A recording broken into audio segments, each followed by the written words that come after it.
الذي في كل سار وفي سفر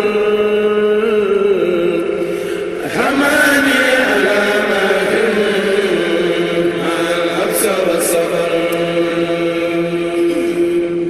muy def défaut parce que wax naa leen ci conditions yi nga xam ne yi tey ji ndox mi bari na ñaar fukki forage ak juróom-benn ñi ngi tàkk biir Touba. am na également ay défectuosité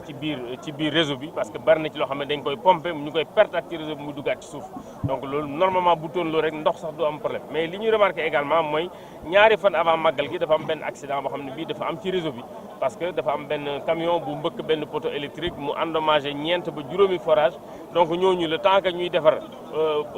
électricité bi naturellement tuyaux yi vide donc loolu moo taxoon souvent ñu amoon problème pour rattraper li nga xam ne lii peut-être amoon na parce que dafa tombé ak pèlerins yi dal di ñëw waaye loolu lépp li mu ci wax rek njàngat la bu ñu war a def tey pour xool vraiment ndoxu Touba yi naka la ñu war a mën a régler problème bi de façon définitive. الذي في كل سار وفي سفر